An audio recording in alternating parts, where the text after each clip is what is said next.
السلام عليكم. في عالم يتسم بالتنوع والاختلاف، تبرز DXN كمنصة شاملة تفتح أبوابها للجميع، لكنها تبقى اختياراً شخصياً لا يناسب كل الأشخاص.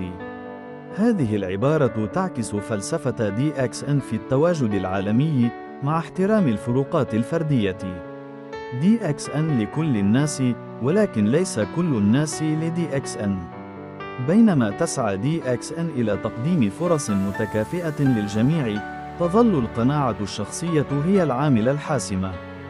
فليس كل من يقترب من DXN سيجد فيها ضالته، لكنها تظل خياراً متاحاً لمن يبحث عن نمو حقيقي وتغيير إيجابي.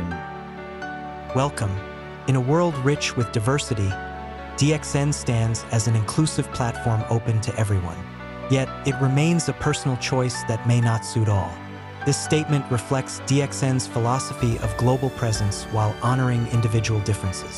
DXN is for everyone, but not everyone is for DXN. While DXN strives to offer equal opportunities for all, personal conviction is the key factor. Not everyone who comes to DXN will find their path here, but for those seeking genuine growth and positive change, it's a powerful choice.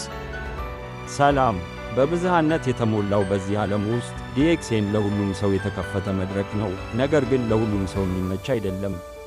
ይህ ንግግር DXN እንደ ዓለም አቀፍ ድርጅት በማሳየቱ ግን ልዩነቶችን እንዲከበር ያሳያል።